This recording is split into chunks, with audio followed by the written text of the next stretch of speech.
Track and fields fast lane starting off the SportsMax Zone for this Wednesday. The official qualification system for athletics competition at the Paris 2024 Olympics, set for the 2nd of August to the 11th, has officially been published.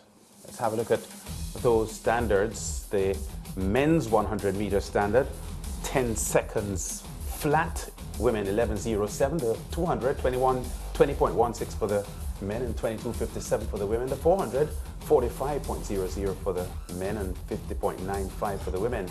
There are the 800-meter qualification marks as well, 144.70, and for the women 159.30. The 1500, 333.50 for the men and 402.50 for the women. The 5,000 meters, 10,000 also listed there, along with the 110-meter hurdles for men, 13.27 and 12.77 for the women. Of course, they go 100 and not 110. The 400 hurdles, 54.85, and for the men, 48.70. The steeplechase, 8.15, and for the women, 9.23. Let's have a look at the others now, these field events. High jump, 2.33 for the men. Women, 1.97. Pole vault, 5.82 for the men. 4.73 for the women.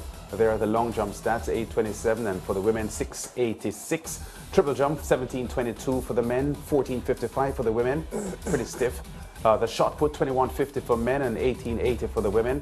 The discus, hammer, javelin also posted there. Let's have a look at the decathlon and heptathlon numbers now. 84.60 for the men, and for the women 64.80. And the 20k race walk, 120.10 and 129.20 for the women. The marathon, 208.10, and for the women 226.50. Now, according to World Athletics, the qualification system is based on a dual pathway of qualification. 50% of athletes will qualify through entry standards, while the other half will qualify based on their world ranking. The publication of the qualification pathway has been met with criticism within the athletics community, with some people saying the entry standards are too onerous. But four-time Olympic gold medalist Michael Johnson is not among the dissenters. He feels that the authorities have got it right. Here's what MJ says, well, one of the MJs. I agree with these tougher qualification standards continue to shift the balance toward world's best and away from global participation for Olympic and World Championships. Next, let's shift professional track from professional amateur to 100% professional. He continues, it is not possible for a track to transform into a truly professional sport without many people being disappointed. For too long, the sport has and continues to straddle pro and amateur. And that is one of the few issues which severely limits its potential. Now, here to help us with the discussion on this issue is our track and field analyst, Leighton Levy. Leighton, is Michael Johnson right, or are the dissenters on the right track? I think for the most part, I would agree with him, but I think some of the standards have jumped significantly.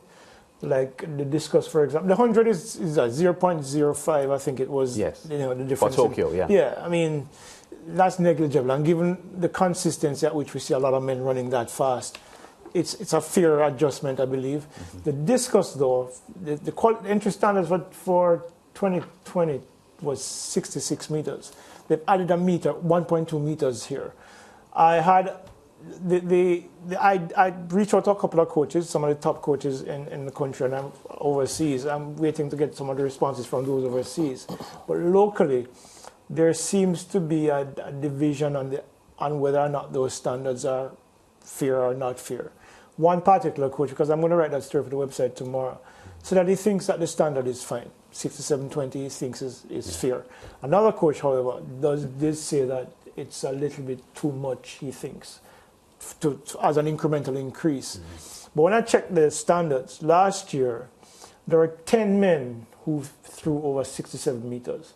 And there are a bunch of them somewhere between 66 only and 10? Yeah, only 10. Yeah. And among the women, for the new standard, 13 women either threw at that standard last year or above, and 10 women were up at 65 and above. Mm.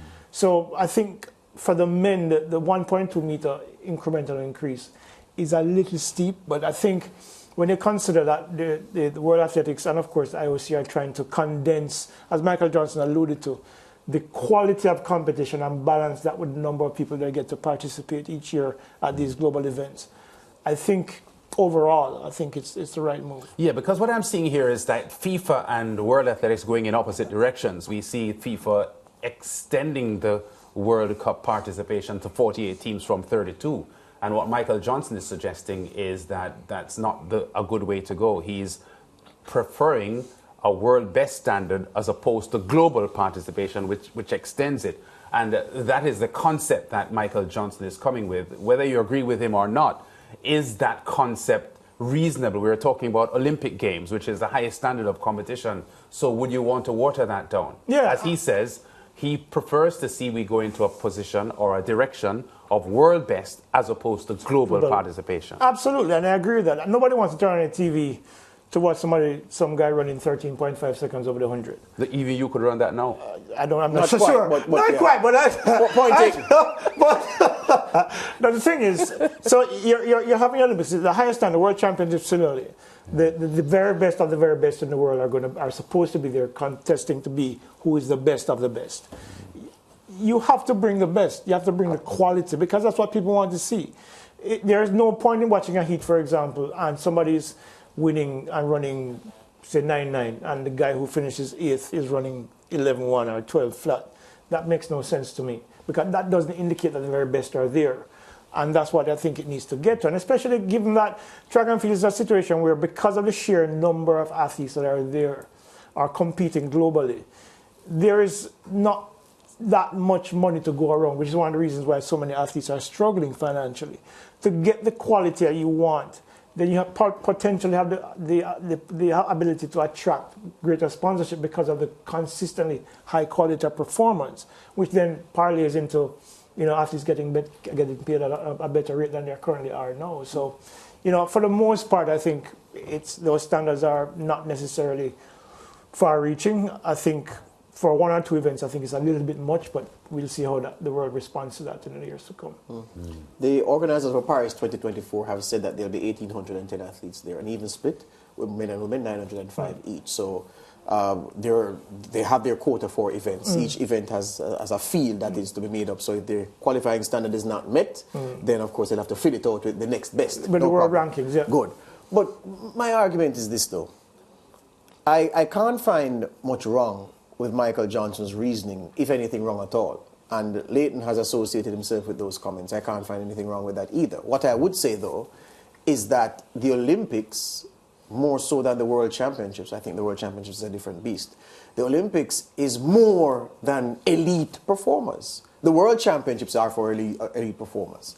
The Olympics aren't quite that because if that was the case, if you look at boxing and boxing's history at the Olympics, who goes to the Olympics? Not the professionals that we'd see duking it out week in, month in, month out, not week in, week out. Yeah, it's amateurs. So the Olympics has something about that to it, which is where the romance comes from. If you notice how they market the events, the World Athletics Championships never marketed with a romantic tinge to it about the glory of the sport and the triumph of human ability over adversity and everything. It's just about the best of the best going head to head. The Olympics, different. And I'm saying that the Olympics is it's almost for everybody. And what do you get from moving the standard for the 100 meters for men, for instance, from 10.05 to 10 flat, when you know that come semi-final, final time, it will be the cream of the crop anyway who will be there, and that's when most eyes will be trained on it. We who work in the field will be watching from round one when the rank amateurs are competing, yeah?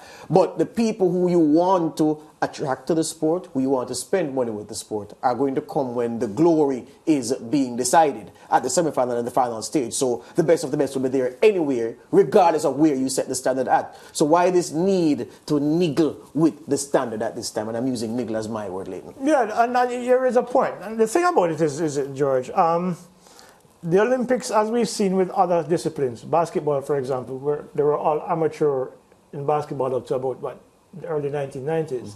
And then they brought in the professionals.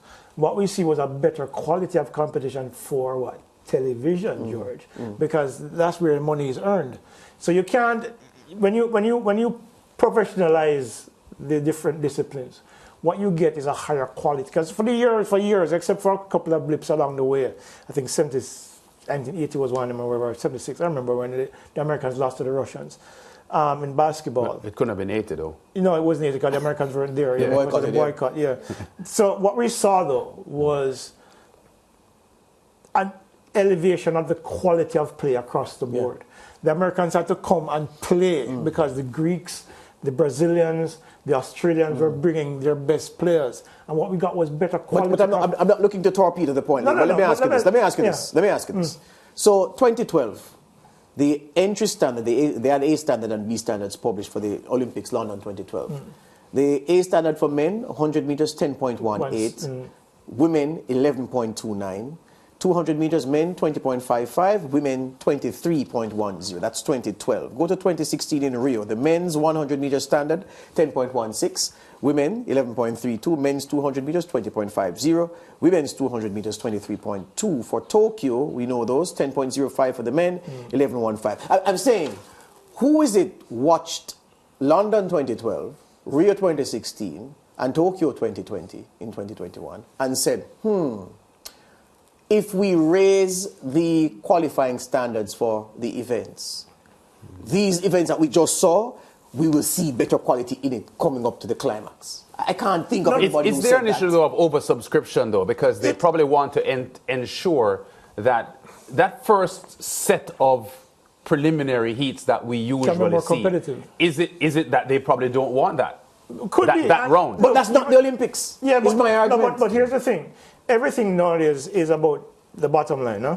It's about TV money, it's about advertisers, it's about the sponsors. And that's a nuclear point, Leighton. Exactly, because the reality is... That's a nuclear point. The reality is that, you know, when you bring the quality and you bring the higher standard, you kind of get rid of the chaff, so to speak. Because what it is that they're trying to cut down on the number of people getting into these events so they can actually condense the time on TV to make it more marketable, to make it more attractive. That's ultimately what it boils down to. It's about the TV money, it's about what they can present to the public to make it more appealing. Our producer just said and that the only way to ensure that your granny doesn't look to enter the 100 meters for women is to raise the standard so you will dissuade certain people from even attempting to enter. Because there are some people out there in the world, honestly, who they know they'll never run 11 flat as long as it. And I'm talking about women now. Yes. But they always have aspirations to get into the Olympics, which is fine. But if you're not at a certain standard, you shouldn't be able to get into there. But this will cause some of the smaller nations to disappear from the Olympics. Look, we were covering covering Tokyo 2020, and there were guys from some parts of the Caribbean who you saw in the prelims of the 100 meters. Which I mean, it's Mickey taking for some people and fun for some people. But I mean, you realize that these are serious people. And a man who's 32 years old, his lifetime best is 10.39. And he's at the Olympics trying to run. But without him being there, you know that he's going to fall at the preliminaries. You would never see that country's flag or that country's colors at the Olympics. And these are the Olympics. The World Championships, as I'm saying, is a different beast. So I can understand you setting these things for the World Championships. But for the Olympics, which is more than about winning and more than about glory, it's about the spirit of humanity. That's what the Olympic Charter was founded on.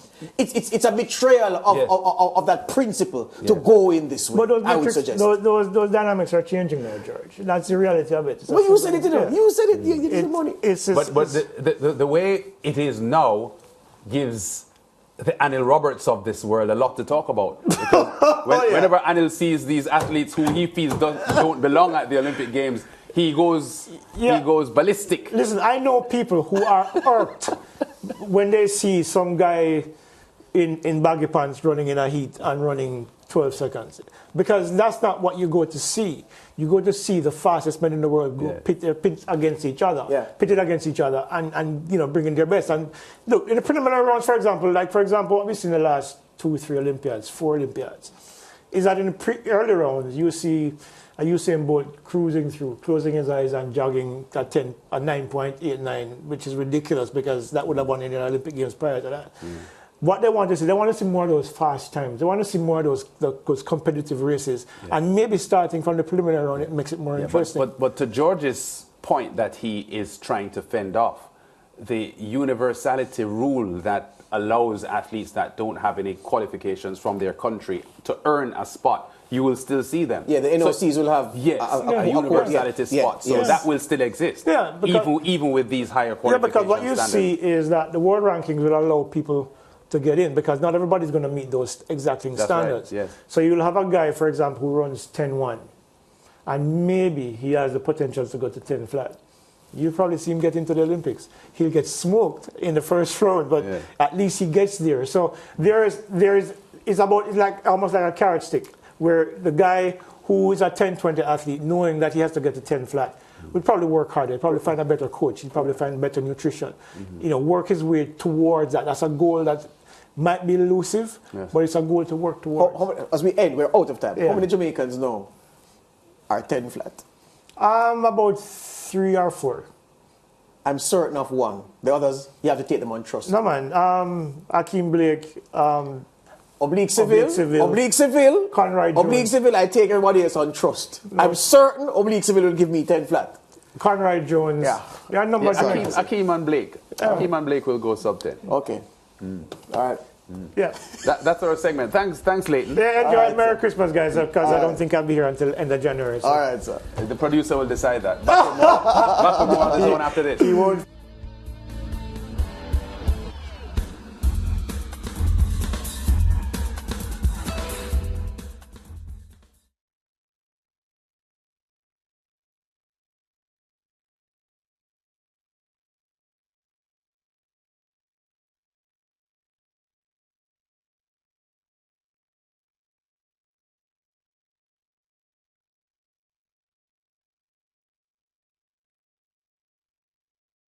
Want more content? Follow us on YouTube, subscribe to SportsMax on cable, and download the SportsMax app today.